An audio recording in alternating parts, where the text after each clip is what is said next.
"She's deaf! Take her!" the drunk father shouted, his voice echoing through the snow-choked trading post. Men laughed, mugs slammed, and one girl, thin, trembling, clutching a wooden cross, stood silent beneath their jeers. But when a lone mountain man rose from the corner, the laughter died. He didn't argue. He laid down coin, took the girl's arm, and led her out into the storm. Out there in the cold, he leaned close and whispered, "I know you can hear." She froze and nodded. From that moment, everything changed. Because the girl wasn't deaf, she was hiding from something far worse. The land she inherited, the papers her mother died to protect, and the men now riding hard to claim it all. They'd burned down the valley before letting her speak. Now, hunted by lawmen, betrayed by blood, and bound by a secret only the mountains could keep. Can a silent girl and a broken man outwit the law before the truth itself is buried beneath the snow? Drop a comment below and share which part of the world you're tuning in from today. If you enjoy stories like this, don't forget to subscribe for more. The bitter wind howled outside the trading post windows, driving snow against the glass in angry swirls. Inside, the warmth of the pot-bellied stove and coal oil lamps cast flickering shadows across rough-hewn walls. The air hung thick with pipe smoke and the sharp bite of whiskey. Ellie Mae Dunn kept her eyes fixed on the dancing flames through the stove's iron grate, her fingers wrapped tight around the smooth wooden cross hanging from her neck. The familiar weight of it brought little comfort now, as her father's calloused hand gripped her shoulder, shoving her forward. "Ain't worth the feed she eats." James Dunn's words slurred as he swayed on his feet. His breath reeked of cheap spirits as he gave her another rough push. "Can't even hear a word anyone says. Deaf as a fence post and twice as useless." The gathered trappers and traders laughed, some raising their tin cups in mock salute. A few shook their heads, but none moved to intervene. Ellie's cheeks burned hot with shame, but she didn't dare lift her gaze from the floor. The wooden boards beneath her feet had deep grooves worn by years of muddy boots, and she traced their patterns with desperate focus. In the shadowed corner, Caden Creed set down his coffee cup with deliberate care. He'd watched the scene unfold in silence, his weathered face revealing nothing. But something stirred in his chest, a familiar ache he thought he'd buried years ago. The mountain man rose to his full height, unfolding like a great bear from hibernation. His movement drew every eye in the room. Even in the crowded trading post, space seemed to open around him as he stepped forward. His voice, when it came, was low and steady as summer thunder. "That's enough." Just 2 words, but they carried the weight of stone. James Dunn spun around, nearly losing his balance. His bloodshot eyes narrowed as he squared off against the larger man. "Mind your own business, Creed. This here's family matters." Caden's boot heels struck solid against the plank floor as he closed the distance between them. Without a word, he reached into his coat and pulled out a leather pouch. The coins inside clinked as he set it on the counter. "This cover what he owes?" he asked the trader, Tom Wilson, who stood frozen behind his counter. Wilson nodded quickly, gathering up the pouch. "More than covers it, Mr. Creed." Caden turned his attention back to Dunn. "Your debt's paid. Now go sleep it off." "You can't," Dunn started, but the words died in his throat as Caden's hand settled on his shoulder. There was no threat in the gesture, but the quiet strength behind it was unmistakable. "I said go." For a moment, the only sound was the wind's moan and the pop of burning wood in the stove. Then Dunn jerked away, stumbling toward the door. "Keep her then! Ain't my problem no more!" The door banged shut behind him, letting in a blast of frigid air and swirling snow.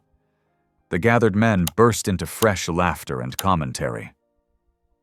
"Gone soft in the head, Creed?" called out Buck Sanders, a beaver trapper with more scars than teeth. Taking in damaged goods like that? Caden ignored them all. He turned to Ellie, who stood frozen where her father had left her. Her thin calico dress offered little protection against the winter chill. With slow, careful movements, like approaching a spooked deer, he shrugged out of his heavy buffalo coat. The girl flinched when he draped it around her shoulders, but her fingers clutched the warm fur instinctively. The coat was massive on her slight frame, nearly dragging the floor. Up close, Caden could see she wasn't much more than 18, though fear and hardship had left their mark. "You'll be safe now," he said, though he knew she couldn't hear him. Instead, he held out his hand, palm up, waiting. Ellie Mae lifted her eyes for the first time, meeting his steady gaze. Caden saw intelligence there, and something else, a flicker of hope so fragile it made his chest ache. She placed her small hand in his, and he noted the roughness of her palms. Not a stranger to work, then. The trading post erupted in fresh jeers as Caden led her toward the door. "Taking home a pretty little wife, Creed?" someone called out. "Better hope she can cook better than she can hear." Caden's jaw tightened, but he kept walking. The girl's hand trembled in his, but she held her head high as they stepped out into the storm. His horse, a sturdy bay gelding, stood patient under the post's overhang, snow collecting on his broad back. With gentle hands, Caden lifted Ellie onto the saddle. She settled sideways, gathering the buffalo coat close. The wooden cross at her throat caught the lamplight spilling from the trading post windows, gleaming like a star. Caden took the reins and swung up behind her. The girl was slight as a bird against his chest, but she sat straight and sure. He clicked to the horse, and they moved out into the swirling white. The trading post lights faded quickly behind them as they followed the snow-buried trail toward the high country. Wind howled through the pines, bending their dark shapes against the gray sky. Caden kept one arm curved protective around Ellie, steadying her against the horse's movement. The path grew steeper as they climbed into the timbered highlands.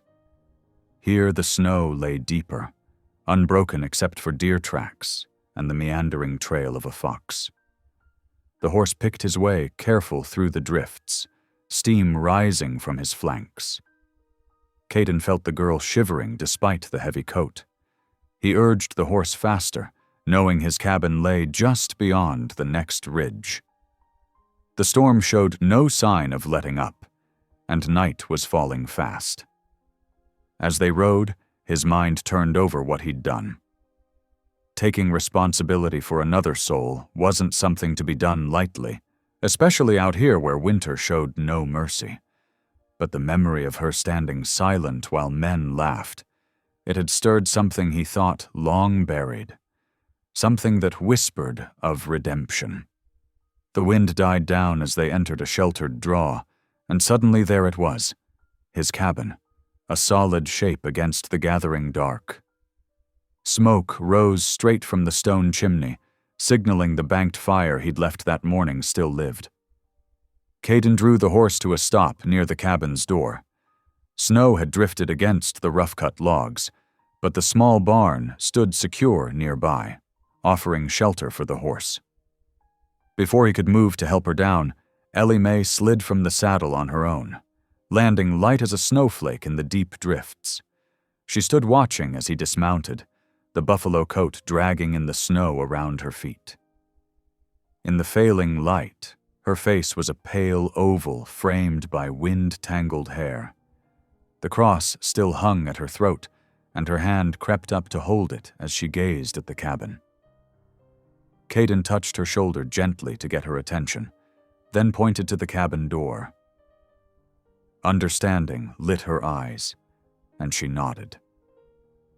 As he led the horse toward the barn, she made her way through the snow to the cabin's porch. The day's events settled heavy on Caden's shoulders as he cared for his mount. What did he know about looking after a young woman? But as he worked, he remembered his mother's words from long ago.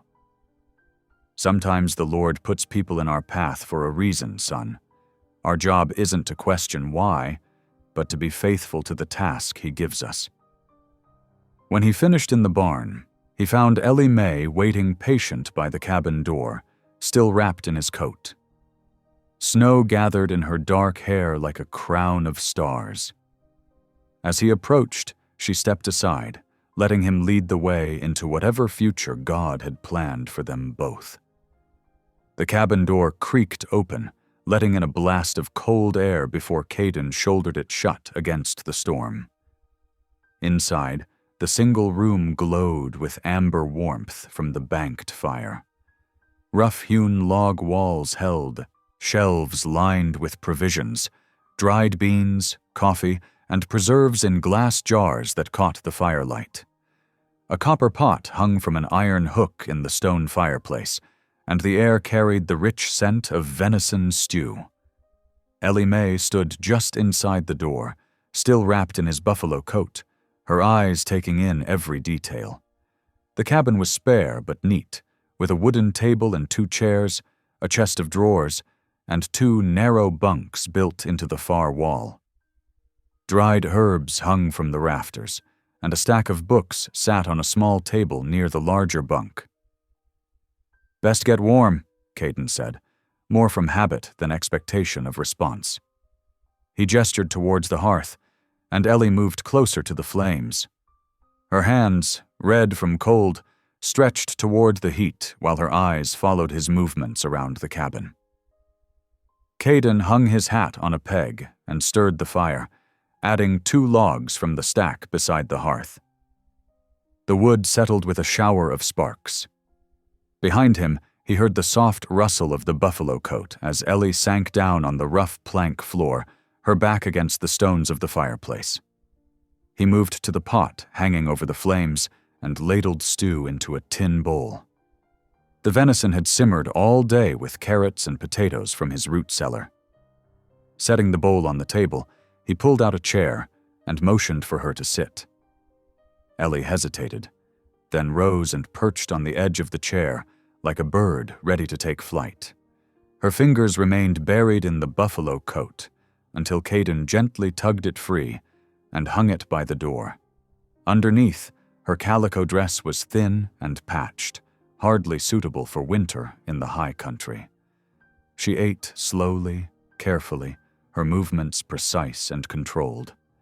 Her eyes darted around the cabin between bites, taking in the rifle mounted above the door, the stack of furs in the corner, the worn Bible on the shelf. Every few moments she would freeze at some sound, the pop of the fire, the wind's moan through the eaves, the distant howl of a wolf, before forcing herself to continue eating.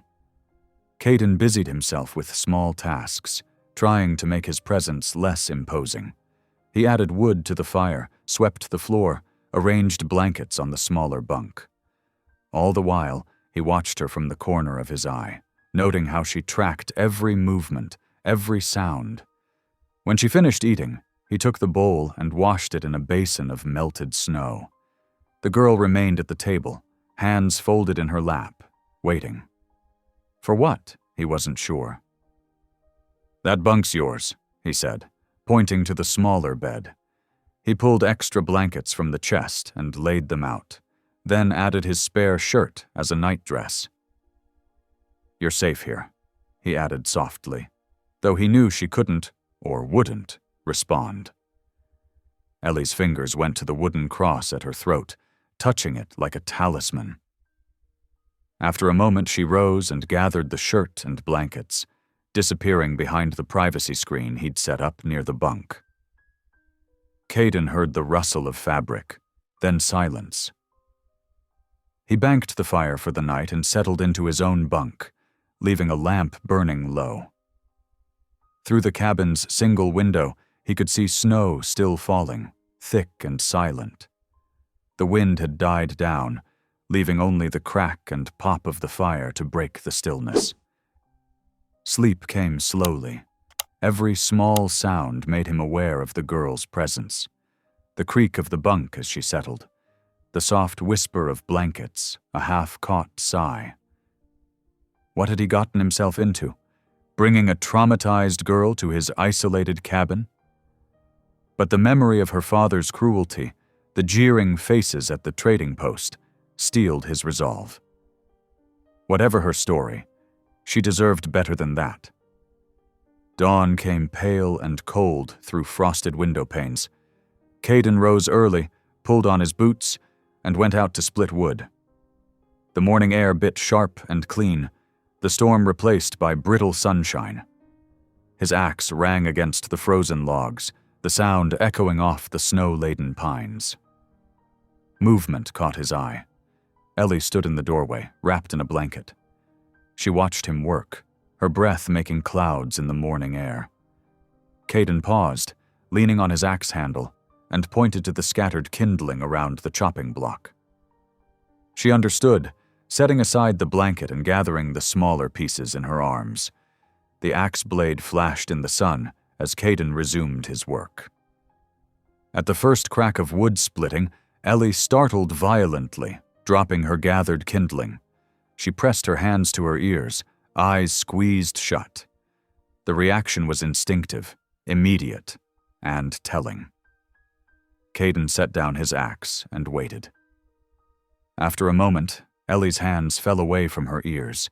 Her cheeks flushed pink, but she bent to retrieve the scattered wood, movements quick and nervous. This time when he split a log, she flinched but kept working.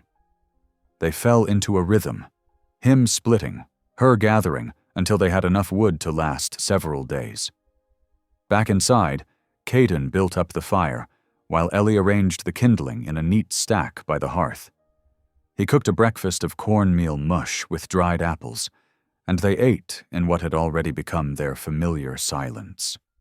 Throughout the day, Caden noticed more signs, how she turned toward sudden sounds before catching herself, how her eyes followed his lips when he spoke, how she seemed to know when he approached from behind, even without seeing him.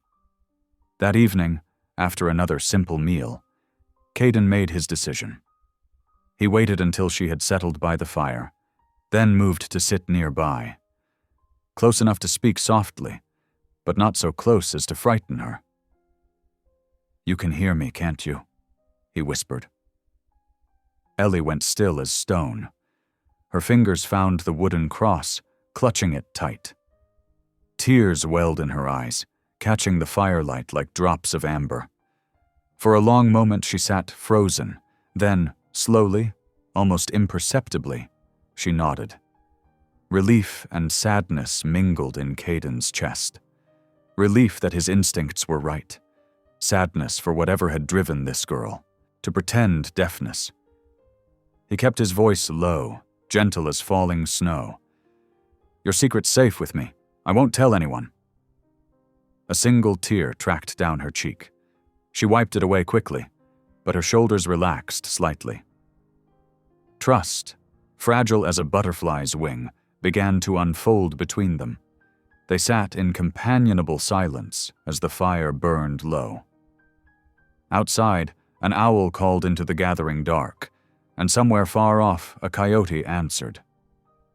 Inside the cabin, two souls who had known too much loneliness found comfort in the simple act of sharing warmth and shelter, each guarding the other's quiet hurts. The snow fell steadily over the next days, wrapping Caden's cabin in a thick white blanket.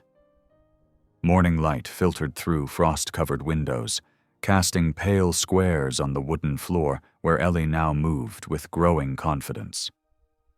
Though still silent, her shoulders had begun to relax, her movements becoming less guarded with each passing day. Caden watched her adapt to cabin life with quiet satisfaction. On their third morning together, he beckoned her to follow him to the chicken coop behind the cabin. Snow crunched beneath their boots as they made their way through the drifts. Inside the coop, warm air smelled of hay and feathers. The hens clucked softly, pecking at their feet. "Like this," Caden demonstrated, scattering corn in a wide arc. The chickens hurried forward, bobbing and scratching. He handed the feed bucket to Ellie, who mimicked his movements perfectly. A Rhode Island red hen pecked gently at her skirt, making her jump. Then, unexpectedly, her lips quirked upward. Not quite a smile, but close. Later that day, Caden showed her how to melt snow for drinking water, setting buckets near the hearth. "Gotta keep them full," he explained, his voice gentle and steady. "Winter up here gets mighty thirsty." Ellie nodded, already filling another bucket with fresh snow. The routine of daily tasks seemed to ground her. She learned to bank the fire at night, to sweep the cabin floor, to hang wet clothes near the hearth to dry.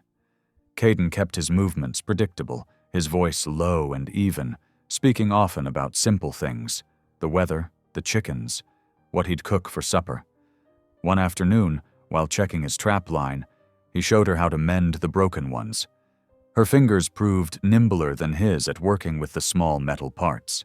She studied each mechanism intently, quickly understanding how the springs and triggers worked together.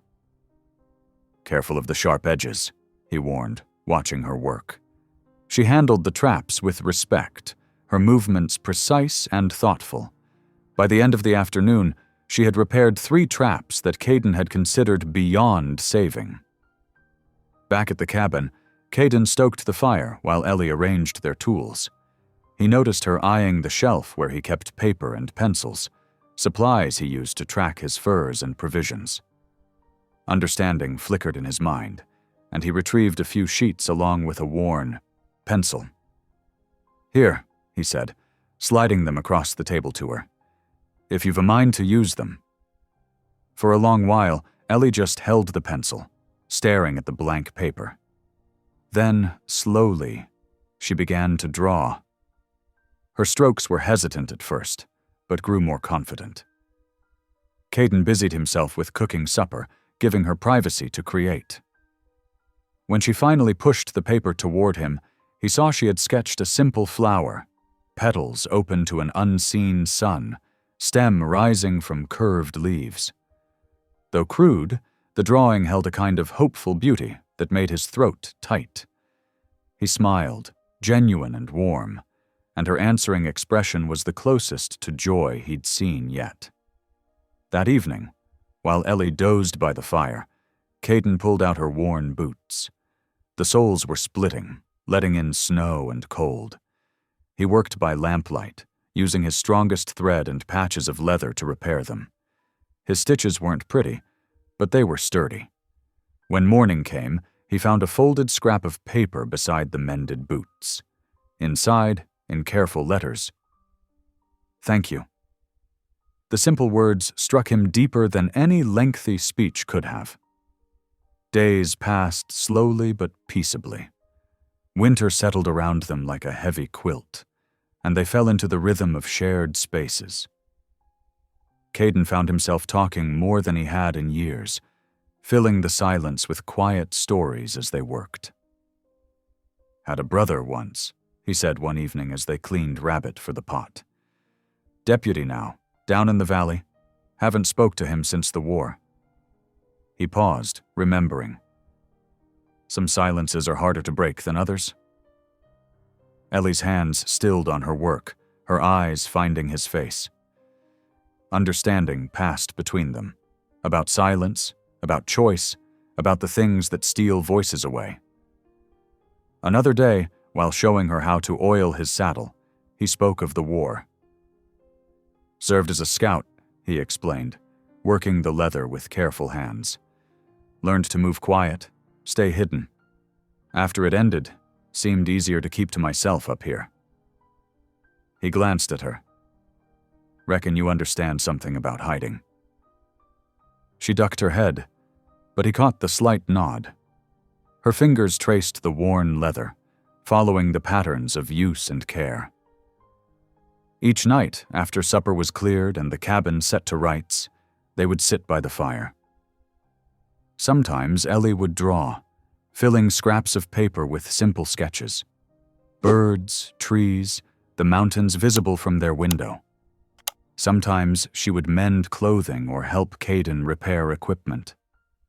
Often she would simply watch the flames, lost in thoughts he could only guess at. On these evenings, Caden would tell stories, not of war or loss, but of the mountains. He spoke of spring flowers pushing through snow, of elk calves taking their first wobbling steps, of eagles riding thermal winds high above the valley. He described the taste of wild strawberries, the sound of aspens quaking in summer breeze, the way stars seemed close enough to touch on clear winter nights.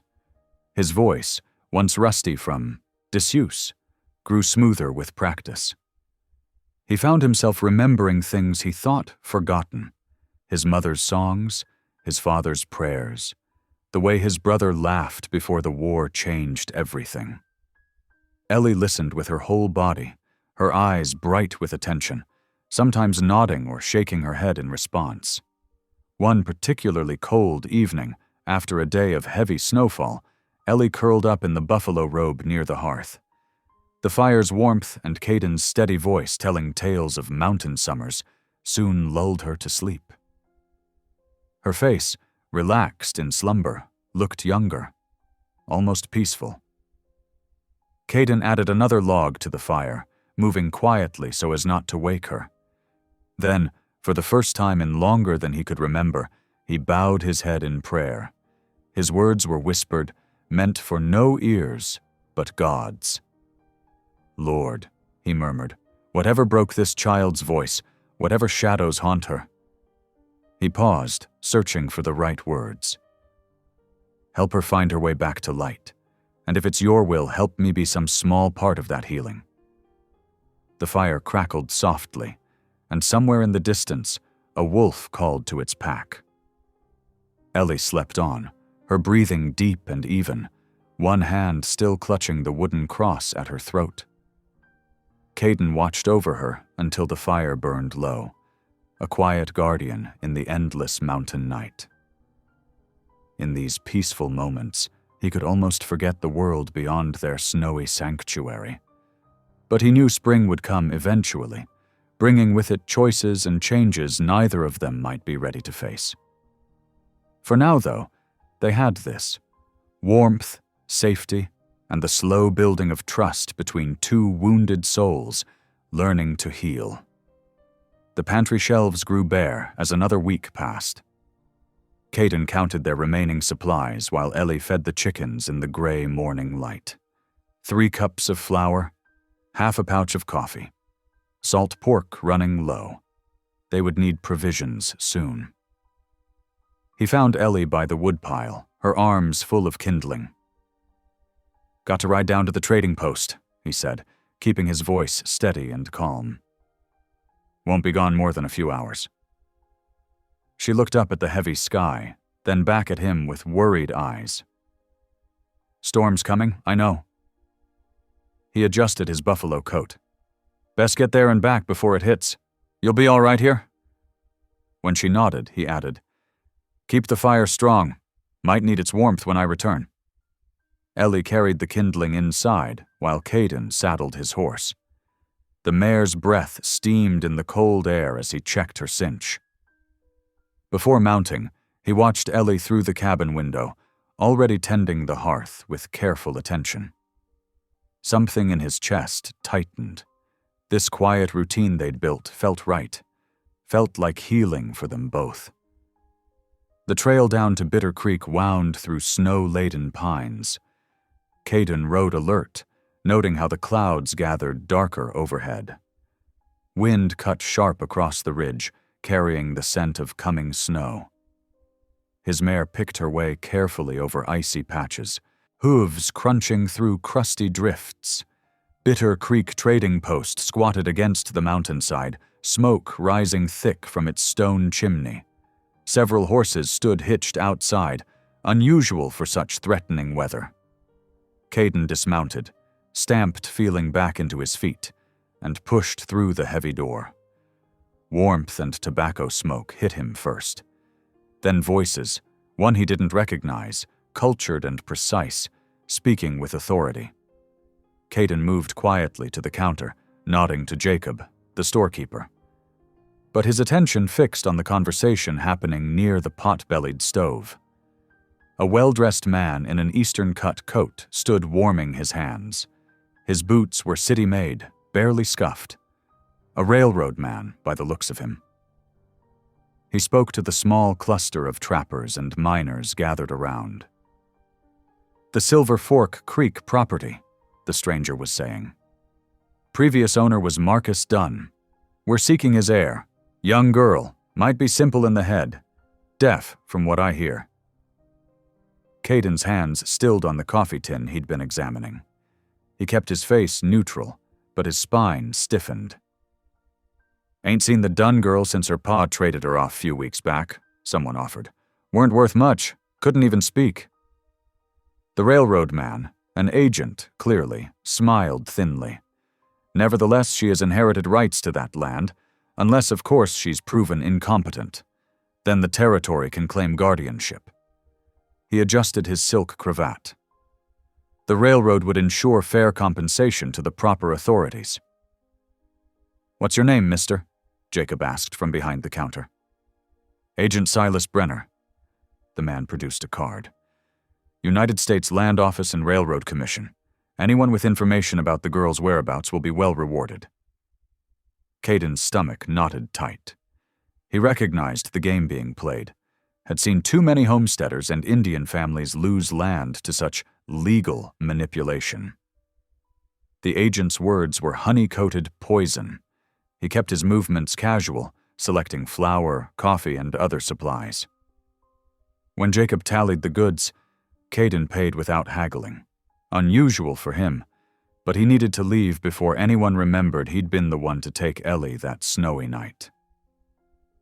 "Storm's coming," he commented quietly to Jacob. "Might want to warn folks to head home." The storekeeper nodded, glancing at the railroad agent.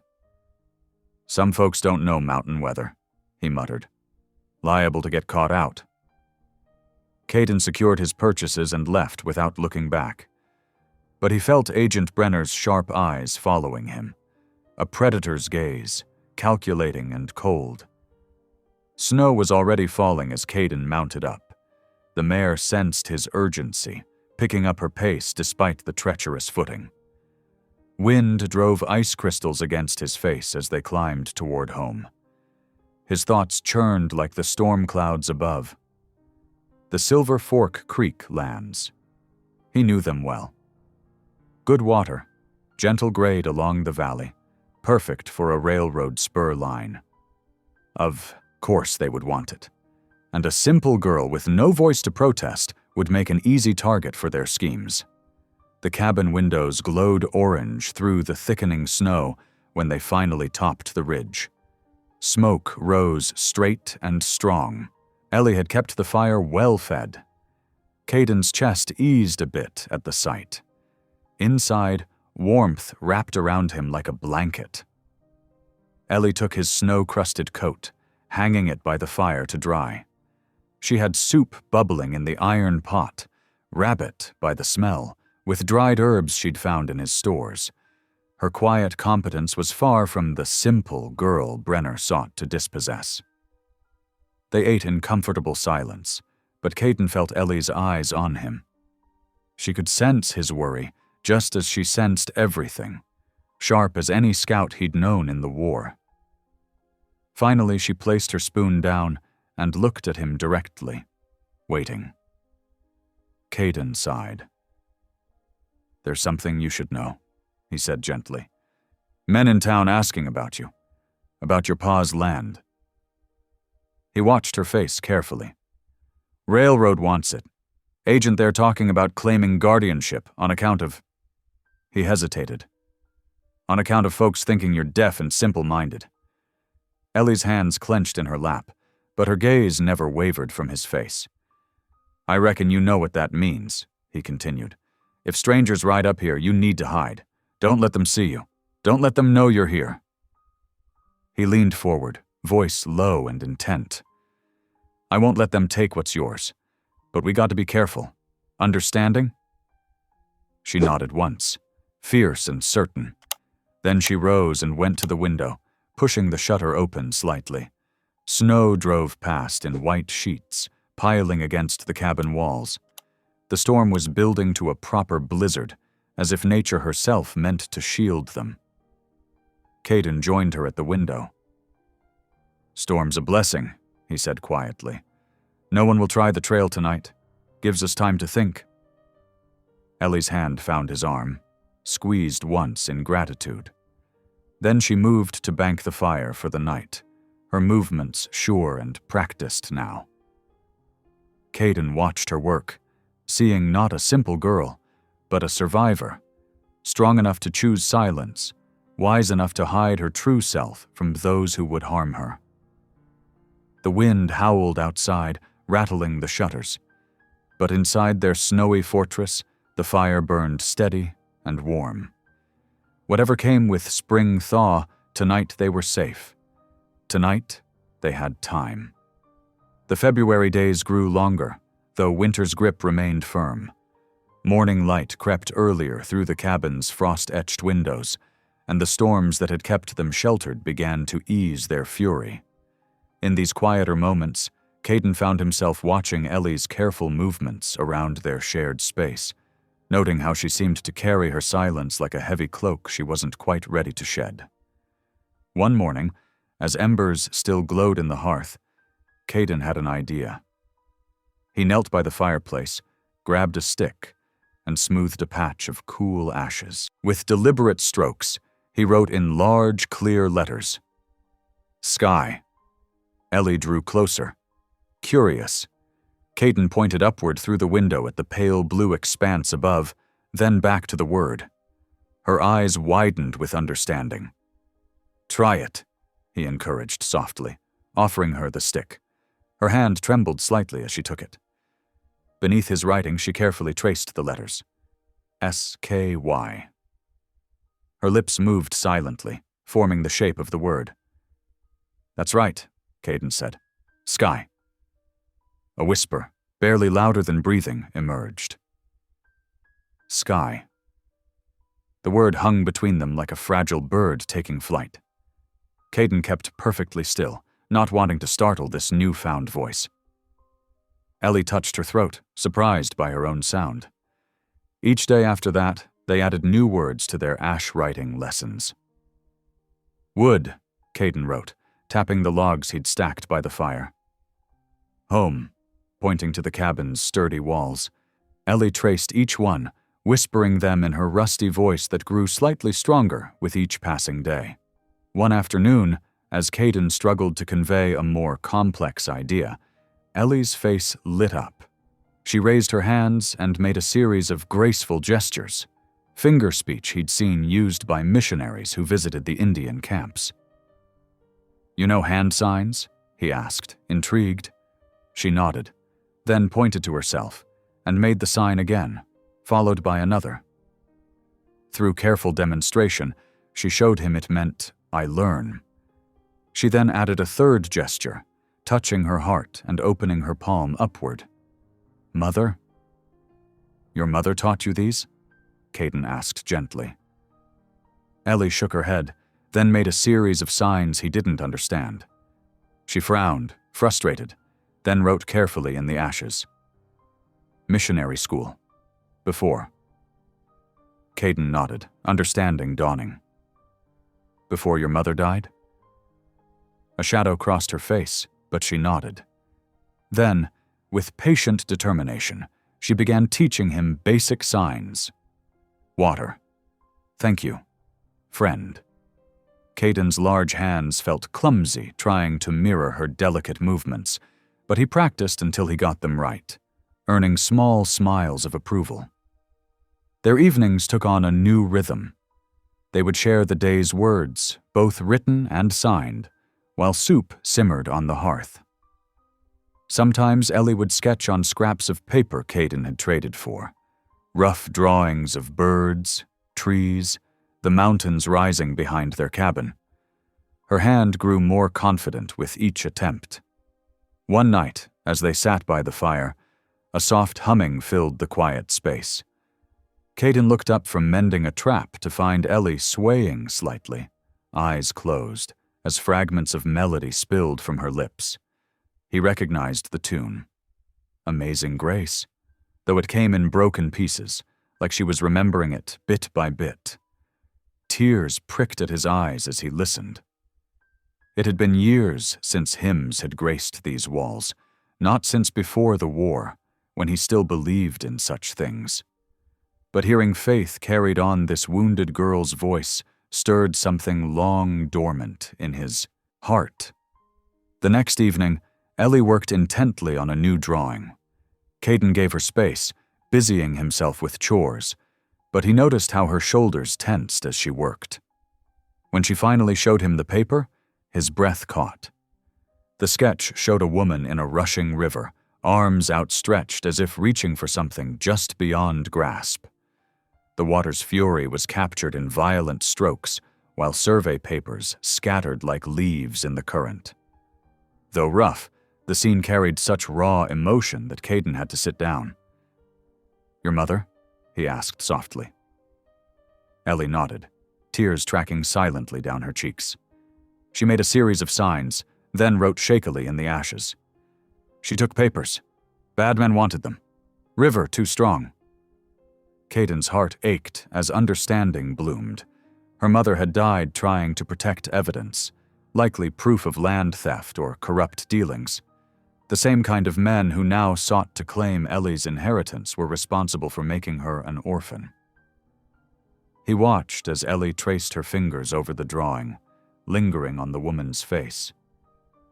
Her silence wasn't just trauma from her father's cruelty. It was wrapped up in this deeper loss, in secrets that had cost her mother's life.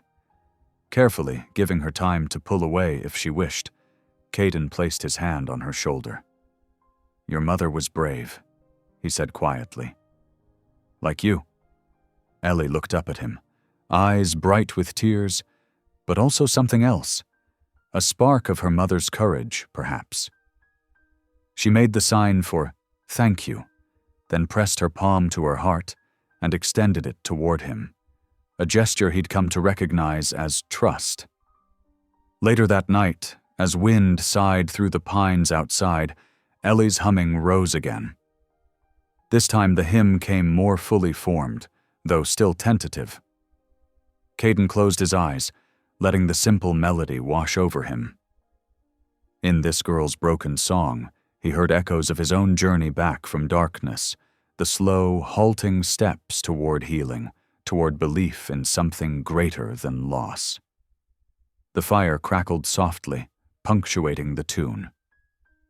Outside their window, stars pierced the winter sky like distant promises. Within these walls, two wounded souls were learning new languages, of letters traced in ashes, of hands speaking without sound, of faith rekindled note by note. As Ellie's voice grew stronger, carrying the hymn's familiar words, Caden felt something shift in his chest. The cabin seemed to hold its breath, witnessing this tender moment of resurrection. Not just of voice, but of spirit. Here in this safe harbor they'd created, hope was taking root, fragile but persistent as early spring flowers pushing through mountain snow. The lesson ended as it had begun, with simple words written in the hearth's ashes. But now these words, trust, brave, faith, carried deeper meaning for them both. In teaching each other their different languages, they were learning to speak the most important one of all, the language of healing.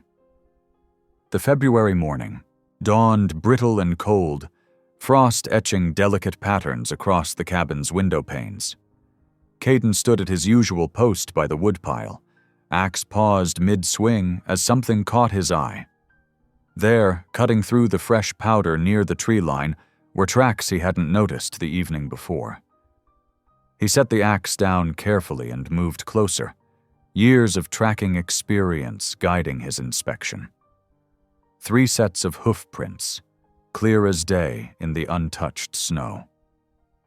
The tracks formed a careful circle around the cabin's perimeter before heading back down the mountain trail. Whoever had come calling hadn't announced themselves. They'd just watched and waited. Caden's jaw tightened. He'd been expecting this, but the reality of strange riders skulking around his home still sent a chill through him that had nothing to do with the winter air. Inside the cabin, he could hear Ellie moving about, likely starting the morning fire. She was safe for now, but for how long? He retrieved his Winchester rifle from its place above the door, checking the action and running a cloth over the barrel. The familiar weight of it in his hands brought little comfort. He'd hoped to avoid violence, but if those men returned with ill intent, he'd be ready. When Ellie emerged from the cabin carrying their breakfast dishes to wash, she immediately noticed the change in him. Her eyes darted from the rifle to his face, questioning. "Tracks," he said simply, nodding toward the tree line. "3 riders. They came and went without showing themselves." Ellie set the dishes down and hurried to examine the prints herself. Her shoulders tensed as she crouched beside them, fingers hovering over the frozen impressions. When she straightened, her face had gone pale, but there was steel in her gaze. Throughout the day, Caden expanded his usual patrol route, checking the surrounding ridges for any sign of the visitor's return. He found himself listening more intently to every snap of branch and whisper of wind. Ellie stayed close to the cabin, but he could see her watching the tree line, jumping at unexpected sounds. That evening, as they sat before the fire, Ellie seemed lost in thought. Finally, she moved to the hearth and began smoothing the ashes with deliberate care. Caden watched as her fingers traced lines and shapes, a map taking form in the gray dust. First came the familiar curve of Silver Fork Creek, then the surrounding landmarks. She marked the spot where their cabin stood, then drew her finger southeast, stopping at a particular bend in the creek. There she made an X and looked up at him meaningfully. "The flood?" he asked softly. "Where your mother?" She nodded, then added more details, the steep banks, the rapids, the exact spot where the water had taken her mother. It was the same stretch of land the railroad men had been discussing at the trading post, the piece they so desperately wanted to claim. Ellie rose and went to her small bundle of belongings, withdrawing, a folded piece of paper. Her hands trembled slightly as she smoothed it out and began to write in the careful script she'd been practicing. Caden moved closer to read over her shoulder. "Mother said papers were stolen. She died trying to return them." The pieces clicked into place in Caden's mind. Her mother hadn't just happened to be caught in a flood. She'd been trying to recover stolen documents, likely the deed to their land. Documents that would prove who really owned that valuable stretch along Silver Fork Creek. He ran a hand over his beard, thinking hard. Those 3 riders today hadn't been random trappers or hunters. They were looking for something, or someone. The same people who'd tried to claim Ellie was deaf and simple to seize her inheritance were now watching his cabin, probably hoping to catch them off guard. "I need to ride into town tomorrow," he said finally. "Make some careful inquiries. See what I can learn about these land claims." He paused, studying her face. "You'll be safer here, where—" But Ellie was already shaking her head emphatically. She pointed to herself, then made a fierce gesture of determination. Her meaning was clear. She was coming with him. "It could be dangerous," he warned. "Those men—" She cut him off by pointing to the map in the ashes, then to herself. Her eyes blazed with a fire he recognized, the same courage that had driven her mother to fight for what was right, even at the cost of her life. Caden sighed, knowing he wouldn't win this argument, and truth be told, he wasn't sure he wanted to. This was her fight as much as anyone's, more so, given what she'd lost. "All right," he conceded, "but we do this careful and smart. No unnecessary risks." He met her gaze steadily. I promise to keep you safe, but you have to trust me and do exactly as I say. Understand?" Ellie nodded solemnly, then made the sign for trust that she'd taught him. She followed it with another gesture, touching her heart and extending her hand toward him. In that simple movement, he read volumes: gratitude, faith, and a fierce determination to face whatever came next together. They spent the next hour preparing for the journey. Caden checked and cleaned his rifle again, then loaded his pistol and made sure Ellie knew how to use it if necessary. She packed what few possessions she had, including her mother's wooden cross and the precious paper where she'd written her message about the stolen documents. As they worked, Caden found himself watching her with a mixture of pride and concern. The frightened girl he'd rescued from the trading post was still there, but something stronger had awakened in her, something that reminded him of steel beneath snow. She moved with purpose now, her silence no longer a refuge but a choice, a weapon of its own. The fire burned low as they finished their preparations. Tomorrow would bring whatever it would bring, but tonight they had this moment of quiet understanding. Without words, they had chosen their path, to stand together and face the truth about her mother's death and the schemes that had set all this in motion. Caden added another log to the fire, watching as sparks rose up through the chimney to join the stars. The soft sound of Ellie humming a hymn filled the cabin, no longer broken and hesitant, but clear and strong. He recognized it as one of hope and courage, fitting for the journey ahead. As darkness settled fully outside, the tracks in the snow gradually disappeared under a fresh dusting of powder. But Caden kept his rifle close, and Ellie's map remained clear in the ashes, a reminder of all that had been lost, and all they now stood to reclaim. The February sun hung pale and distant in the morning sky as Caden's wagon rolled into Bitter Creek. Ice-crusted snow crunched beneath the wheels, and their breath frosted in the air. Ellie huddled deeper into the buffalo robe beside him, her eyes taking in the quiet town with wary attention. Main Street stood mostly empty, though wisps of wood smoke rose from every chimney. A few townspeople hurried between buildings, collars turned up against the chill. Near the livery, 2 soldiers in blue uniforms warmed their hands over a barrel fire, their horses stamping restlessly nearby. "Stay low," Caden murmured, guiding the wagon towards the general store. "I'll get our supplies quick as I can." Ellie nodded and slid down in the wagon bed, pulling his heavy wool blanket over herself. Through the worn fabric, she could still watch the street, alert for any sign of danger. Caden tied the reins and stepped down, his boots crunching on packed snow. Inside the store, the pot-bellied stove radiated welcome warmth. He nodded to Mrs. Henderson behind the counter and began gathering what they needed: coffee, flour, salt pork, ammunition for his Winchester. The bell above the door chimed, and Caden tensed as heavy boots crossed the threshold. But it was just old Jim Tucker coming in for tobacco. Through the front window, Caden watched the soldiers walk past his wagon, their spurs jingling. His heart quickened, but they passed without a glance. After paying Mrs. Henderson, he stepped back into the cold and secured the supplies in the wagon. Ellie's hand found his briefly from beneath the blanket, a silent question. "All clear for now," he assured her. "Need to check the post office? Then we'll head out." The post office occupied a narrow building between the bank and the barber shop. Inside, Caden's gaze swept the bulletin board and froze.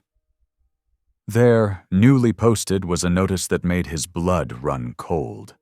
Information wanted regarding the whereabouts of Ellie Mae Dunn Ward of the United States government.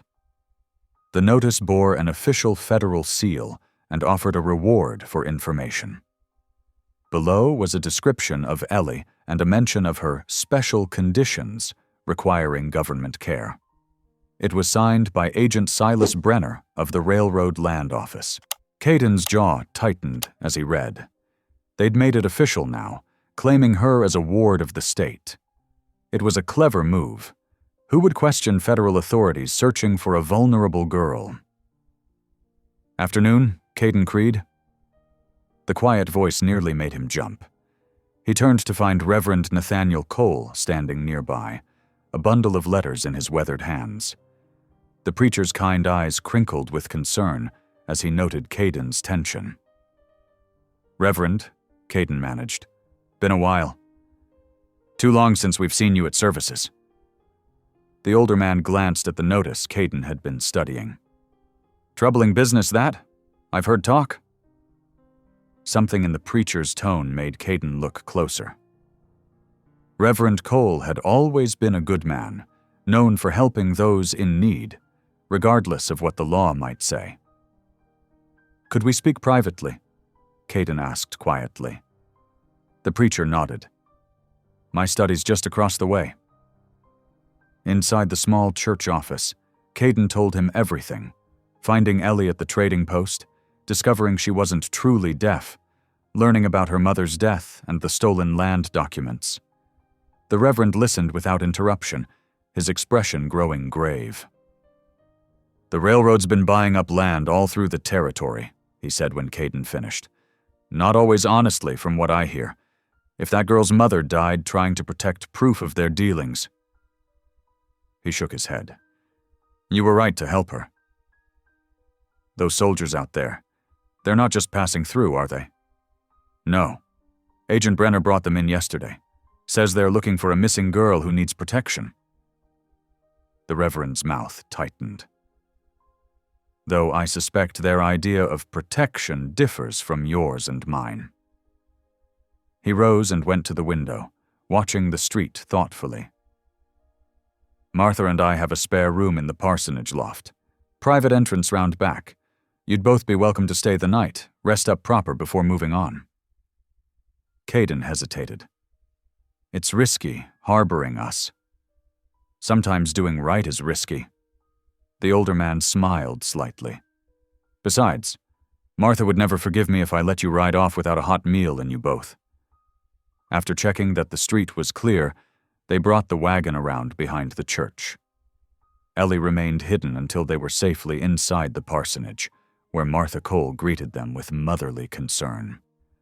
"You poor dears, you must be frozen through," she clucked, already stirring a pot of stew on the cook stove. "There's wash water in the basin if you'd like to freshen up before supper." The warmth of the kitchen and Martha's gentle fussing seemed to ease some of Ellie's tension. She watched the older woman with cautious interest as Martha set the table and filled bowls with fragrant stew. "There now, eat up while it's hot," Martha encouraged, setting a plate of fresh biscuits between them. "Nothing fixes troubles like a full stomach, that's what I always say." For the first time since entering town, Ellie's face softened into a shy smile. Her lips moved silently, forming the words, "Thank you." Martha beamed back at her. "You're most welcome, child." They ate gratefully while Reverend Cole filled them in on recent happenings, careful talk of weather and church matters, nothing to strain their nerves further. As Martha cleared the dishes, she pressed a bundle of leftover biscuits and dried apple slices into Caden's hands. "For the road," she said firmly. The parsonage loft was small but clean, with 2 narrow beds and a window overlooking the back garden. Caden checked that the window could open easily if they needed a quick escape, then set his rifle within easy reach. Ellie sat on one bed, her mother's wooden cross held tight in her hands. In the lamplight, she looked very young and tired. But when she lifted her face to his, her eyes were clear and determined. "Don't let them take me."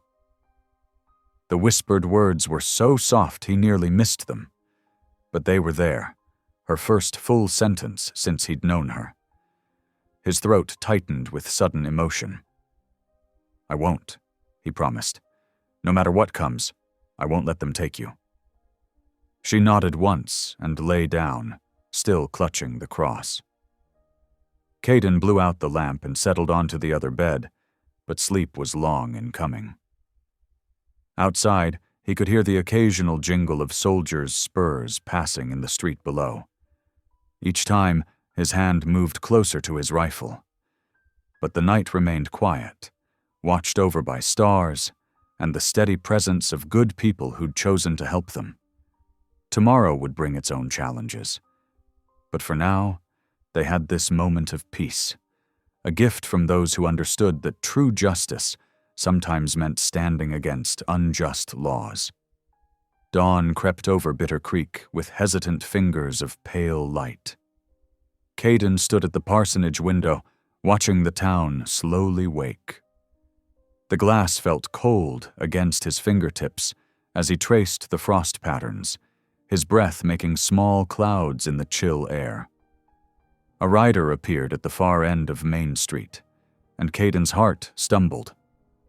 Even at this distance, he knew that straight-backed posture, the distinctive way the man sat his horse. Deputy Luke Creed rode into town like he owned every inch of it, his badge catching the morning sun. 5 years melted away like spring snow. Caden remembered the last time he'd seen his younger brother.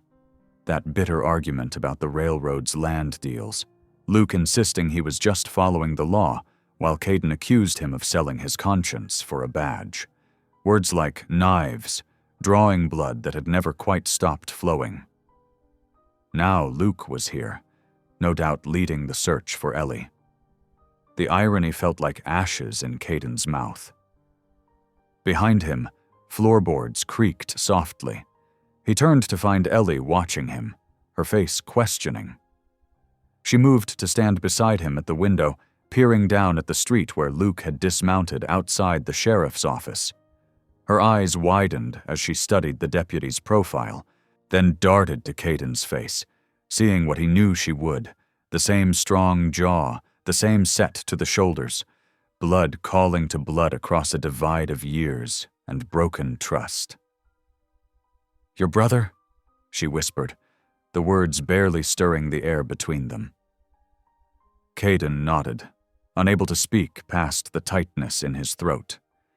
He watched Luke stride into the sheriff's office, every movement a reminder of shared childhood days, racing horses, fishing the creek, standing shoulder to shoulder against schoolyard bullies. Before the war changed them both, before duty and principle drove them apart. A gentle knock interrupted his thoughts. Reverend Cole entered, carrying a tray with coffee and fresh bread. His expression was grave as he set it down. "I saw who rode in," the preacher said quietly. "Deputy Creed's been asking questions all up and down the valley about a mountain man traveling with a young girl. It won't take him long to work his way here." Martha followed with more blankets and a bundle of food. Her usual cheerful manner was subdued with worry. "You'll need to leave before nightfall," she said. "The storm coming in might help cover your tracks." Caden accepted a cup of coffee, its warmth failing to thaw the cold knot in his chest. "Much obliged for all you've done, both of you. We'll be gone before sunset." They spent the day preparing. Martha packed dried meat, hard bread, and other provisions that would travel well. The Reverend brought up maps, showing them lesser-known trails through the high country. Ellie helped Martha mend tiers in their winter gear, while Caden cleaned his rifle and checked their ammunition. Through it all, they could hear voices in the street below. Luke questioning townspeople, his words carrying clearly through the thin walls. Looking for a mountain man, traveling with a girl. Might have passed through recently. Each time his brother's voice drifted up, Caden's hands would still for a moment. Ellie noticed. She worked quietly beside him, but he could feel her watching, reading the pain he couldn't quite hide. As afternoon shadows lengthened across the floor, she touched his arm gently. "You miss your brother?" she said softly, her voice stronger than it had been yet. The simple truth of it caught him off guard. He did miss Luke, missed the easy companionship they'd once shared, the unshakable trust between them. But that trust had shattered when Luke chose his badge over justice, helping the railroad steal land from people who couldn't fight back. "Some things can't be undone," Caden replied roughly, checking the loads in his pistol for the third time. "Past is past." Ellie's fingers traced letters in the dust on the windowsill. "Forgiveness?" He shook his head. "Not that simple, girl. Luke made his choice." She wrote again. "So did you." Caden had no answer for that. Outside, clouds were building, dark and heavy with snow. Reverend Cole came up to check on them as the light began to fail. "Deputies still making rounds," he reported, "but the storm's moving in fast. If you're going to go, it should be soon." They made final preparations in the growing darkness. Martha hugged Ellie tight, pressing a small Bible into her hands. "For when you're ready to read again, dear," she whispered. The girl clung to her for a moment, then stepped back with wet eyes.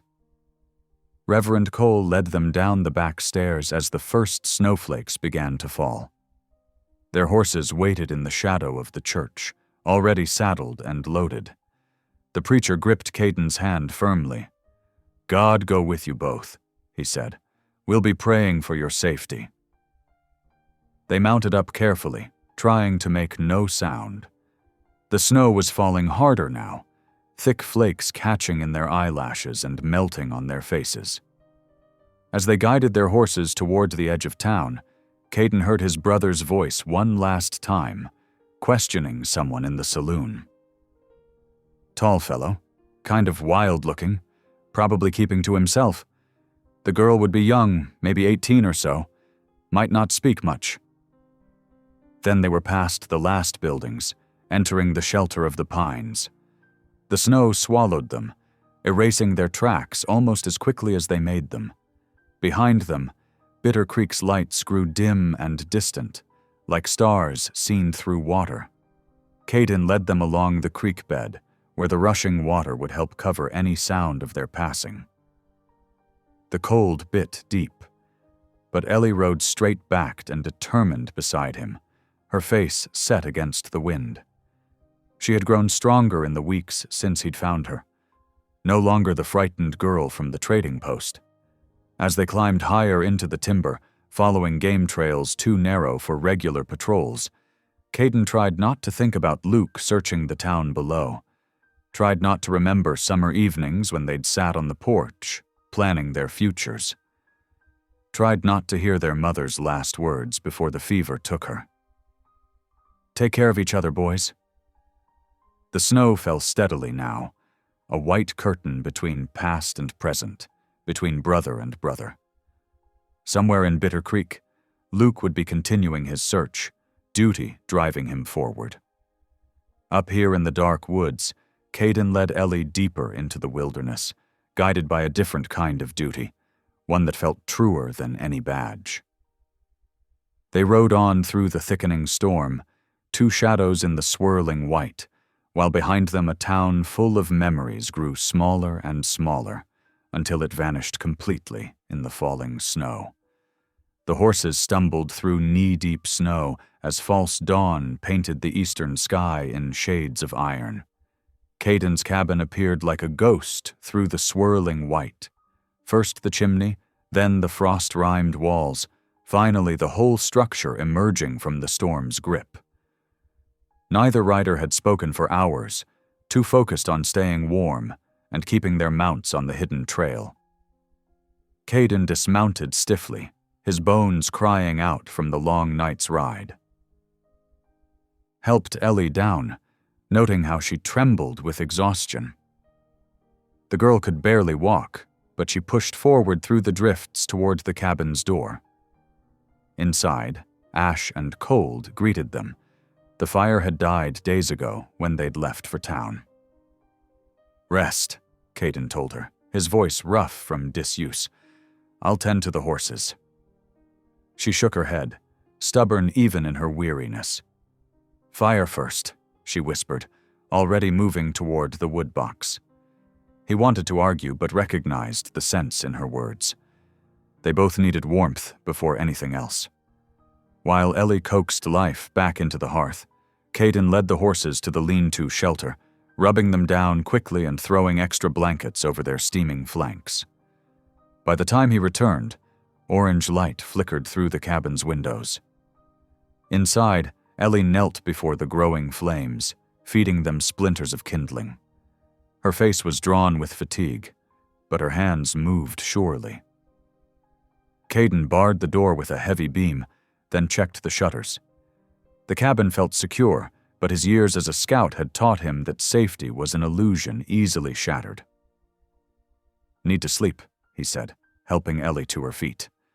"Been a long night." She nodded, swaying slightly.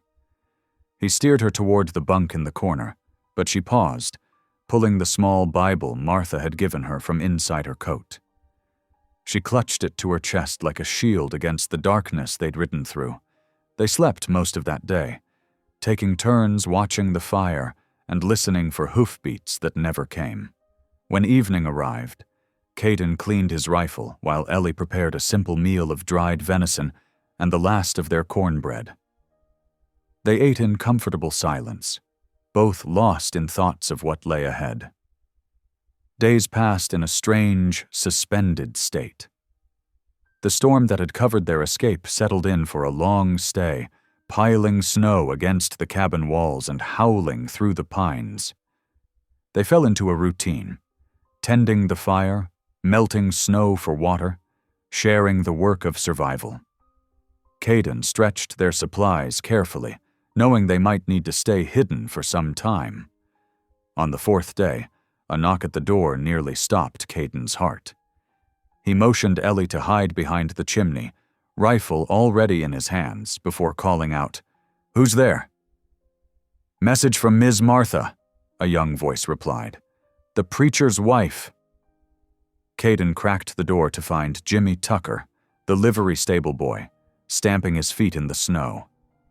The boy's arms cradled a cloth-wrapped bundle.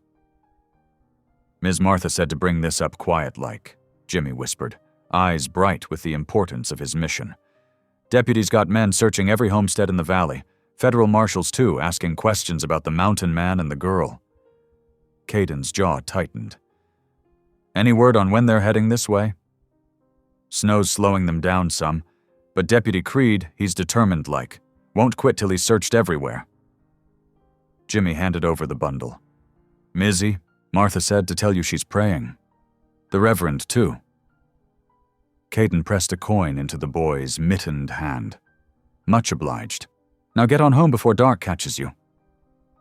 Inside, the bundle revealed fresh bread, dried apples, and coffee. Precious luxuries they'd been without. But more valuable was the knowledge that Luke hadn't given up the search. Caden's brother had always been stubborn that way, never leaving a task unfinished. The storm strengthened that night, trapping them more surely than any prison walls. Wind moaned through the gaps in the logs, while snow piled higher outside. Caden added wood to the fire, watching Ellie where she sat cross-legged on her bunk, the preacher's wife's Bible open in her lap. She'd been reading it more each day, her fingers tracing the words as if drawing strength from their shape. Now she carefully tore a page that was already hanging loose, holding it close to the firelight. Her lips moved silently at first, then sound began to form. "He who has ears to hear," she read slowly, her voice growing stronger with each word. "Let him hear." The familiar verse struck Caden like a physical blow. How long had he been deaf to grace? How many years had he wrapped himself in silence, using his brother's betrayal as an excuse to turn away from faith? And Ellie? She'd chosen muteness to protect herself, believing silence was safer than truth. He found himself kneeling beside the hearth, words rising unbidden to his lips. "Lord," he prayed aloud for the first time in years, Help us hear your voice again." Ellie's hand found his shoulder, warm and steady. Together they stayed by the fire, letting prayer fill the space between them. Outside, the storm raged on, but inside the cabin something frozen began to thaw. The next morning, Caden started a new habit. Each day at dawn, he would speak his prayers aloud, giving thanks for protection, asking for guidance, believing that God could work through their silence to shape something new. Ellie would listen, sometimes adding her own whispered words, her voice growing stronger each day. They read from the Bible together in the evenings, Ellie sounding out the harder words while Caden explained their meaning. The familiar stories took on new life in the telling. Tales of people who had faced their own wildernesses, their own moments of choosing between fear and faith. One night, as snow pelted the windows, Ellie spoke more than she had since arriving at the cabin. "My mama used to say God doesn't waste our pain," she said softly. "That sometimes he uses it to help us hear his voice clearer." Caden thought about that, about how his own pain had deafened him for so long. "Reckon your mama was wise," he replied. "Took me years to learn what you already know, that running from hurt just makes you harder to reach." "Are you still running?" she asked, her eyes serious in the firelight. He considered the question carefully. "Maybe not so much anymore. Having you here, it's helped me remember things I tried to forget. Like how grace sounds when it's spoken aloud." Ellie nodded, understanding in her face. They sat quietly then, listening to the fire snap and the wind sing through the trees. The danger outside hadn't lessened. Luke and his men were still searching. The railroad still wanted Ellie's land. Justice remained untangled. But something had shifted inside the cabin's walls, a rebirth as quiet as melting snow and just as transformative.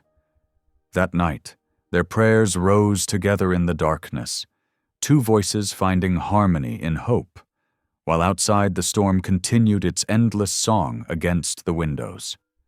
The first warm breeze of spring whispered through the pines, bringing with it the sound of melting snow. Droplets fell from the cabin's eaves in a steady rhythm, marking time like a water clock. Caden stood at the window, watching winter's grip loosen on the mountain. His thoughts, like the thawing creek, began to flow in new directions. He found Ellie in the lean-to, feeding the chickens their morning corn. She moved with quiet confidence now, no longer the frightened girl who'd arrived in the depths of winter. When she saw his expression, she paused, waiting. "Can't hide up here forever," he said, leaning against the doorframe. "Time's come to face what's waiting down below." Ellie's hands stilled on the feed bucket. She didn't speak, but her eyes asked the question. "Reckon we need to do this proper like," Caden continued. "Go to town, show them you can speak, get you registered as fit to manage your own affairs." He watched her carefully. "That way, nobody can claim your land but you." She set the bucket down slowly, brushing corn dust from her skirts. When she looked up, determination had replaced fear in her face. She nodded once, firmly. Inside the cabin, Caden laid out his plan while they shared breakfast. "We'll need to practice," he explained, breaking cornbread into pieces. "You'll have to speak in front of officials. Nothing fancy, just enough to show you've got your wits about you." "Yes," Ellie whispered, then cleared her throat and said it louder. "Yes." They spent the morning rehearsing simple phrases she might need. "My name is Ellie Mae Dunn. I can hear and speak. I wish to claim my mother's land." Each repetition grew stronger, though her voice sometimes trembled on the word mother. By afternoon, they were packing supplies for the journey.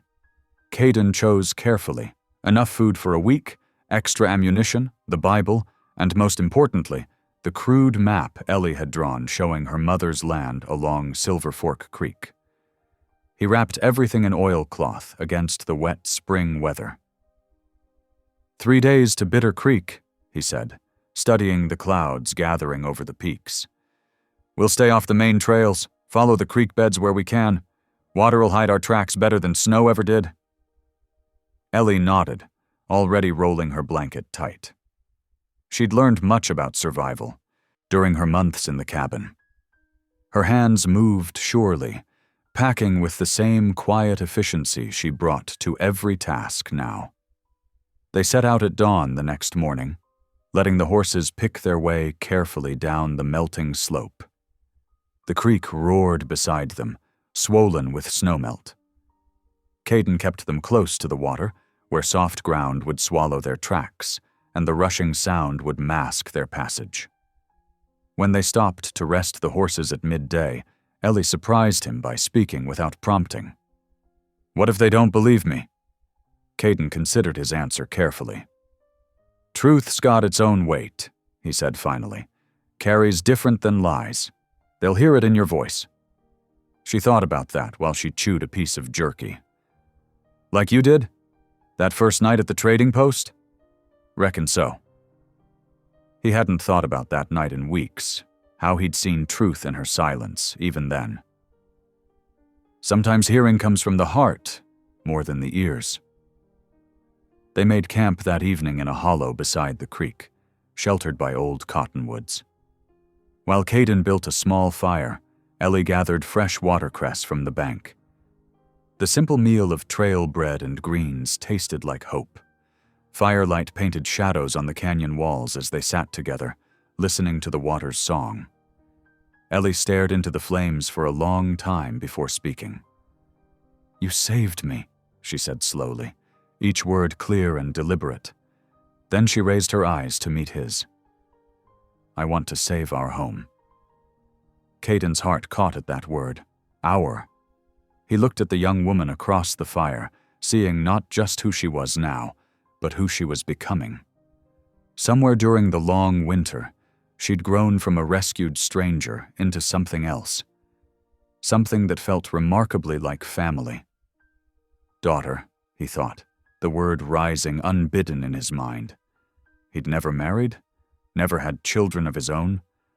But watching Ellie's quiet strength emerge day by day had awakened something he hadn't known was sleeping. A father's pride, a father's fierce protectiveness. "We'll save it together," he said aloud, his voice rough with emotion. The next 2 days passed in a pattern of careful travel and quiet preparation. They followed the meandering creek downstream, stopping often to let Ellie practice speaking. Her voice grew stronger with each mile, like a mountain stream gathering tributaries. Caden taught her more than words. He showed her how to read the land's stories, fresh deer tracks crossing their path, hawks circling overhead, the way clouds built over the peaks. "Everything speaks," he explained. "Just got to learn its language." They encountered no other travelers, but Caden remained watchful. Twice they heard distant hoofbeats and waited, hidden in thick brush, until the sounds faded. He knew Luke's men were still searching, and the railroad hadn't given up its plans.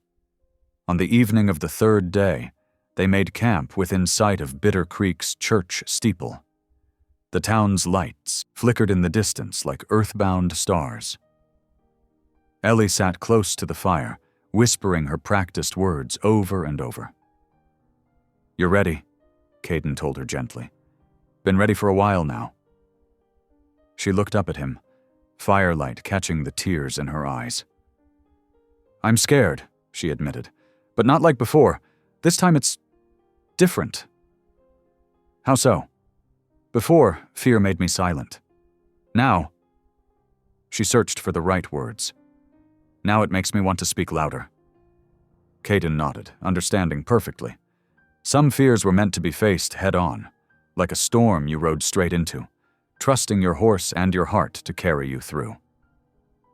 They finished their supper quietly, each lost in thoughts of tomorrow. The creek murmured nearby, its voice changed by the spring thaw but still familiar. Like Ellie's voice, Caden thought. Different now, but carrying the same truth it always had. As the fire burned low, Ellie pulled out the Bible and opened it to a page she'd marked. Without prompting, she read aloud, "Be strong and of good courage. Fear not, nor be afraid of them." Her voice was clear and steady, reaching across the darkness like a hand extended in trust. Caden bowed his head, grateful for this gift of renewed faith, in God, in justice, in the power of truth spoken aloud. Tomorrow they would ride into town and face whatever waited there. But tonight, under the vast scatter of stars, they were simply father and daughter, bound by something stronger than blood, the choice to stand together, to speak truth together, to call this wild land home together. The fire crackled softly, sending sparks up to join the stars. From the direction of town, a night bird called, its voice carrying clear and unafraid across the distance. Like a sign, Caden thought, of what morning would bring. Dawn painted the church windows with pale gold as Reverend Cole led Caden and Ellie through the side door. Their boots echoed on worn floorboards as they followed him to the small office behind the sanctuary. Martha Cole had already lit the coal stove, and warmth wrapped around them like a welcome embrace. "Rest here a moment," the Reverend said, gesturing to straight-backed chairs near his desk. "I sent word to Mr. Harrison, the land clerk. He agreed to come early, before his office opens." He paused, studying Ellie's face. "Are you ready, child?" Ellie nodded, her hands folded tightly in her lap. She wore her best dress, freshly washed by Martha the night before, and her hair was neatly braided. Caden noticed how she sat straighter now, shoulders back, chin lifted. No longer the trembling girl from the trading post. Martha brought them coffee in tin cups, along with fresh bread still warm from her oven. "Eat," she urged softly. "You'll need your strength." The morning light grew stronger as they waited, filtering through frosted glass. Caden could hear the town awakening. Wagon wheels on packed earth, the distant ring of the blacksmith's hammer, voices calling morning greetings. Normal sounds that seemed somehow sharper today, more meaningful. At precisely 7 o'clock, measured footsteps approached. Reverend Cole opened the door to reveal Arthur Harrison, the land clerk, a thin man with wire-rimmed spectacles and ink-stained fingers. He carried a leather portfolio and a concerned expression. "Reverend," he nodded, then turned to study Caden and Ellie. "I understand this is regarding the Dunn property on Silver Fork?" "Yes, sir." Caden stood, offering his hand. "I'm Caden Creed. This here's Ellie Mae Dunn, rightful heir to that land."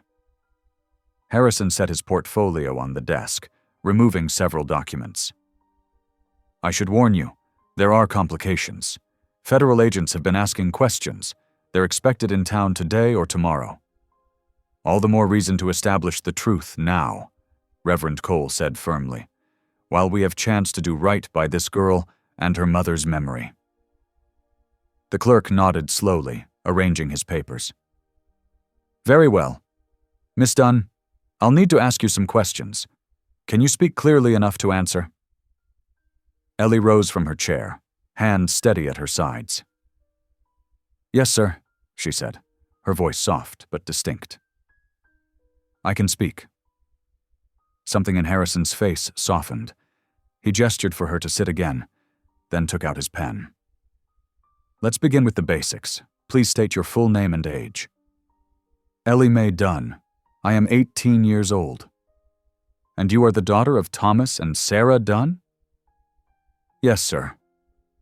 Her voice caught slightly on her mother's name, but she continued. "They homesteaded the land on Silver Fork Creek." Harrison made careful notes, his pen scratching across paper. "Can you read and write, Miss Dunn?" In answer, Ellie reached into her pocket and withdrew a folded paper. She smoothed it carefully and began to read. "I hereby claim my rights as heir to the Dunn homestead, as granted by law and witnessed by God's grace." The room fell silent. Even Harrison's pen stopped moving as he stared at her, clearly surprised by the formal language. Caden felt pride swell in his chest. She'd practiced those words for days, determined to speak them perfectly. "Well now," Harrison said finally, removing his spectacles to polish them. "That's quite clear." He glanced at Reverend Cole. "You'll witness this?" "Gladly," the preacher nodded, "and testify to her sound mind and good character." The next hour passed in a blur of signatures and stamps, questions answered and documents filed. Townspeople began to gather outside, word spreading that the deaf Dunn girl was speaking. Some peered through the window, others clustered near the door. Caden noticed their expressions changing from curiosity to sympathy as they watched Ellie handle herself with quiet dignity. Martha brought more coffee and stayed to watch, her presence lending additional weight to the proceedings. Harrison seemed increasingly convinced, nodding approval at each clear answer Ellie gave about the property, boundaries, and her parents' improvements to the land. "Just a few more signatures," he said, reaching for a fresh form. "Then we can—" The thunder of hooves cut him off, many hooves moving fast. Caden was on his feet before the sound stopped, recognizing the rhythmic pattern of cavalry horses. His hand moved instinctively toward his gun. "Easy," Reverend Cole warned softly. "Let's see what comes." They didn't have to wait long. Boot steps pounded on the church steps, and the door burst open. Deputy Luke Creed entered first, flanked by 2 men in federal uniforms. Behind them came Agent Silas Brenner, elegant in his Eastern suit despite the early hour. "Harrison," Brenner nodded curtly. "I trust you haven't filed anything yet. This proceeding is invalid." The clerk stood slowly. "On what grounds, sir?" "Miss Dunn is legally incompetent." Brenner produced a document with an impressive seal.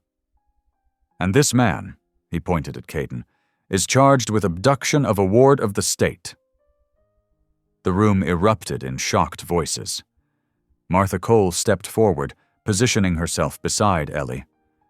Reverend Cole raised his hands for silence, but Luke spoke over him. "Brother," he said to Caden, his voice tight, "step away from the girl. Don't make this worse." "Worse than stealing a girl's birthright?" Caden's voice was low, dangerous. "Worse than letting corrupt men profit from a widow's death?" "That's enough," Brenner snapped. He gestured to his men, who raised their rifles. "Miss Dunn comes with us. The law is clear." Ellie stood then, her chair scraping back. She was trembling visibly, but her spine was straight as a pine tree. Her lips moved, forming words that seemed stuck in her throat. Caden moved closer, shielding her with his body while keeping his eyes on the rifles. "I protest," Harrison spoke up, shuffling through his papers. "She's demonstrated complete competence. I have witnesses." "Your protest is noted," Brenner cut him off. "And irrelevant. Deputy, do your duty." Luke took a step forward, hand on his gun belt. The morning sunlight caught his badge, throwing golden sparks across the room. For a moment, brother faced brother across a gulf wider than words could bridge. "Don't do this, Luke," Caden said softly. "You know it ain't right." More townspeople pressed against the windows now, drawn by the commotion. Caden could hear their murmuring, feel the tension building like a storm about to break. Ellie's hand found his arm, gripping tight. "The law is the law," Luke replied. But something flickered in his eyes, doubt or maybe memory of when that phrase meant justice instead of profit. The rifles steadied, black holes of their barrels matching the darkness in Brenner's smile. Martha Cole began to pray quietly, her words a steady thread of hope in the terrible silence. Reverend Cole moved to stand beside his wife, his presence like a wall between the guns and their target. Caden felt Ellie straighten beside him, gathering herself. He knew she was trying to speak, to claim her voice in this moment when everything hung balanced between truth and power. His heart ached with fierce pride even as his body tensed, ready to move if the rifles rose higher. The morning light streamed through the windows, painting them all in shades of gold and shadow, officers and outlaws, priests and sinners, brothers and strangers, all frozen in this moment of choice. Outside, a church bell began to toll, calling the faithful to witness whatever would come next. "That's enough talk," Deputy Luke Creed's voice cut through the tension. "Jacobson, Miller, arrest my brother. He's interfered with federal authority long enough." The two guards moved forward, iron manacles clinking at their belts. Caden stood his ground, careful to keep his hands visible. His eyes never left Luke's face, searching for any trace of the boy who once followed him fishing, who used to beg for stories of mountain trails and starlit camps. "Think on what you're doing, Luke," Caden said softly. "Some laws ain't worth the paper they're written on." "Silence," Agent Brenner barked. "Proceed with the arrest." The guards reached for Caden's arms. Martha Cole gasped. Reverend Cole started to protest. And then, "I can hear you! Leave him be!" The scream split the air like summer lightning. Ellie Mae stood trembling, her face flushed, tears streaming down her cheeks. Her voice, unused for so long, rang with raw power that seemed to shake the very walls. Everyone froze. Luke's mouth fell open. Agent Brenner's face went pale. The townspeople at the windows pressed closer, crossing themselves and whispering prayers. Even the dust motes hanging in the morning light seemed to pause, suspended in the miracle of that moment. "Sweet Jesus," Martha Cole whispered, clutching her husband's arm. Ellie swayed, her hands clenched into fists. "I hear everything," she continued, her voice breaking but clear. "I always have.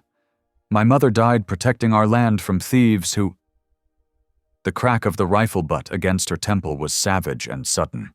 One of the guards, startled by her outburst, had swung without thinking. Ellie crumpled like a rag doll, blood trickling from her hairline.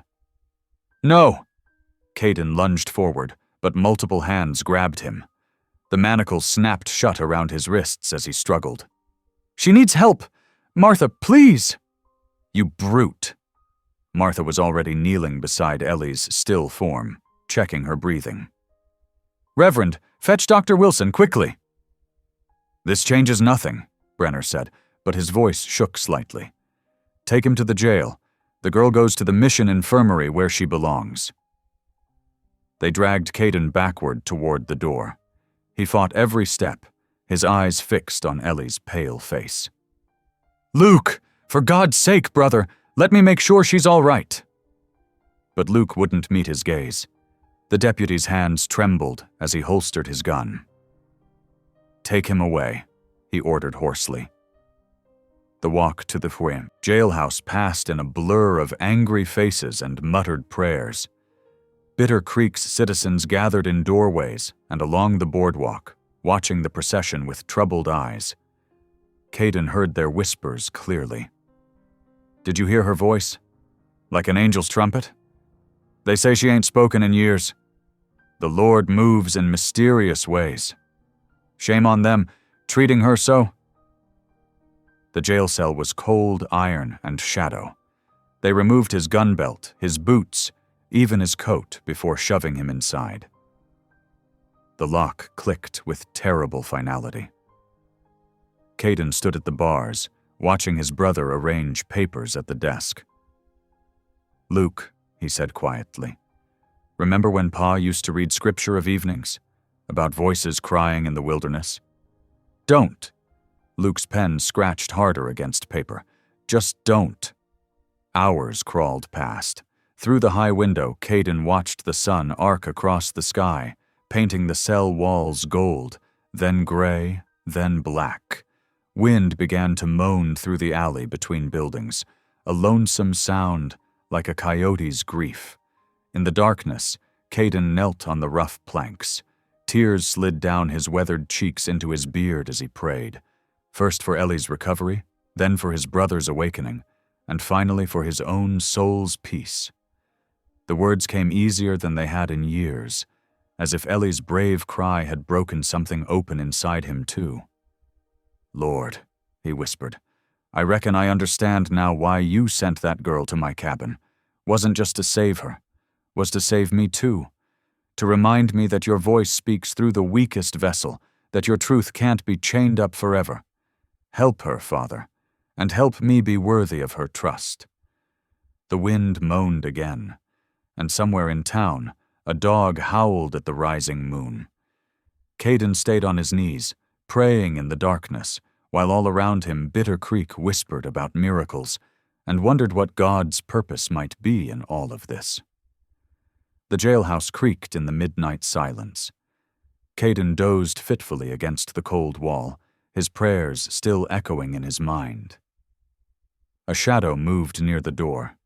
Soft bootsteps, the whisper of a coat. His eyes snapped open. Luke stood there, outlined in faint moonlight from the window. His deputy's badge caught the light, glinting like a star.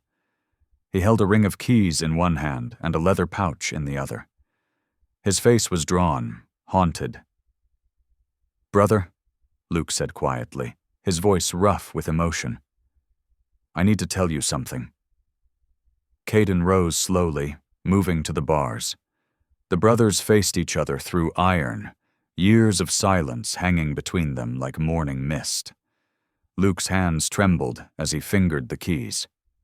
"I took their money," Luke confessed, the words tumbling out. "The railroad agents.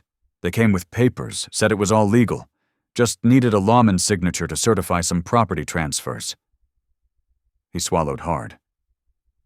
"I knew better, but I signed anyway. Took their gold." The admission hung in the dark cell. Caden waited, silent as the mountains that had sheltered him all these years. "The guilt's been eating me alive," Luke continued.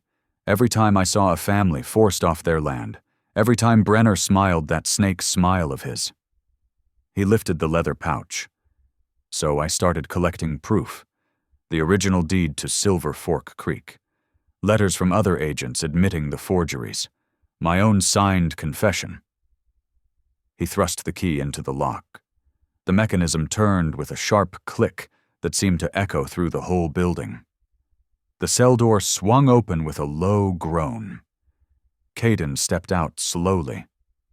The brothers stood face to face, neither moving, both remembering 1,000 shared sunsets and campfires and fishing trips. Then Luke held out his hand, the leather pouch sitting heavy in his palm. "I can't undo the past," he said, voice cracking. "Can't bring back all those lost years between us. But maybe I can help make this right." Caden looked at his brother's outstretched hand, then pulled him into a fierce embrace. They stood locked together, shoulders shaking, tears falling freely in the darkness. "We were both deaf all these years," Caden whispered against his brother's shoulder. "Me and my mountains. You behind that badge. Neither of us hearing what really mattered." Luke nodded, unable to speak. When they finally stepped apart, both men wiped their eyes with weathered hands. "We need to move fast," Luke said, gathering himself. "Brenner's got men watching the mission infirmary, but Martha Cole snuck Ellie out the back way soon as the doctor said she'd be all right. She's at the church now." "Reverend Cole? Already waiting for us. He'll hide you both until dawn." Luke checked his pocket watch in the moonlight. "We've got about 10 minutes before Jenkins makes his midnight rounds past here." They moved like shadows through the sleeping town. Their boots made no sound on the packed earth as they led their horses away from the hitching posts, past the darkened storefronts and sleeping houses. The church spire rose ahead of them, a black finger against the star-filled sky. Reverend Cole met them at the side door, a lantern shuttered to just a faint glow. He ushered them quickly inside, where Martha waited with Ellie. The girl sat wrapped in a quilt, a white bandage around her head. When she saw Caden, her eyes filled with tears of relief. "You're safe now," he assured her softly, crossing to kneel beside her chair. "How's your head, little one?"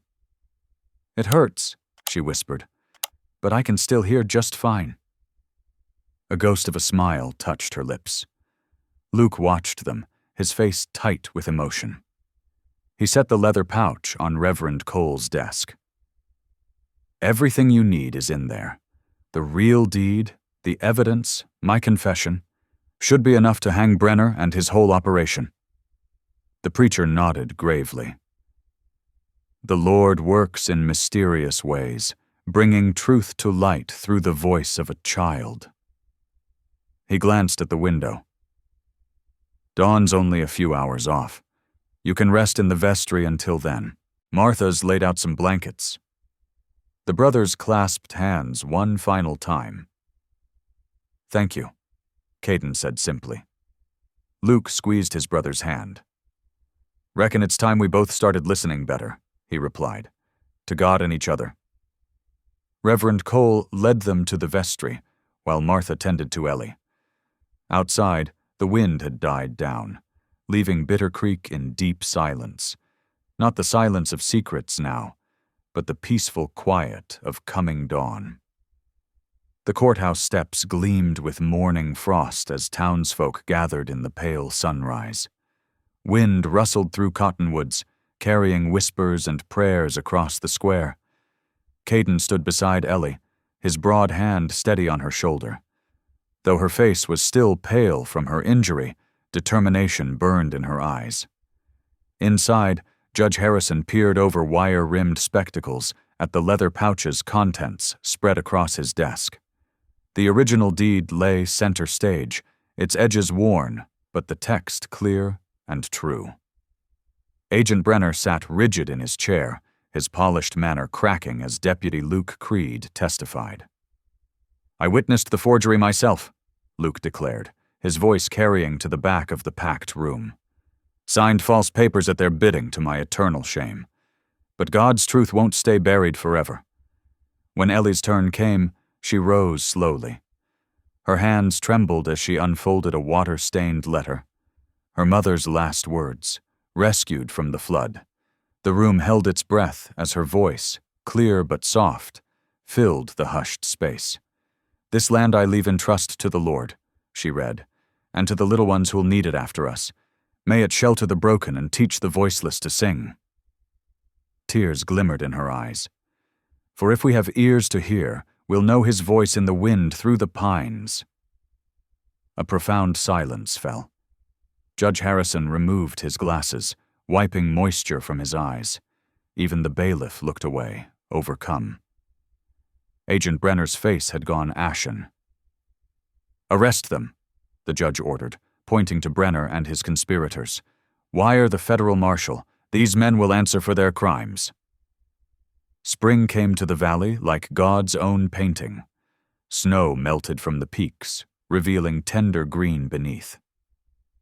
On the ridge above Silver Fork Creek, a new building rose, simple but sturdy, with wide windows and a bell tower reaching toward heaven. Caden worked steadily on the mission school's roof, fitting fresh shingles as Ellie directed children below. Some spoke with their hands, some with halting words, but all wore smiles bright as the morning. Luke often rode up from town, bringing supplies and staying to teach the older students about the law and justice. One clear afternoon, as shadows lengthened across the schoolyard, Ellie climbed the bell tower steps. The brass handbell gleamed in her grasp. She rang it with confidence, sending pure notes sailing across the valley. Caden paused in his work, watching her. The sunlight caught her face, showing not the frightened girl from that snowy night, but a young woman full of purpose and joy. She caught his eye and smiled. "Told you I knew you could hear," he called softly. The bell's song echoed over the pines, carrying hope to every hollow and height. Here, where silence once dwelt, new voices rose in praise. Here, where greed had threatened, grace now flowed like the creek below. Here, In this valley of healing, God's truth rang clear and free. Thanks for tuning in. These stories remind us that life is more than headlines. It's about heart lines. Subscribe if you want more moments that make you pause, feel, and reflect.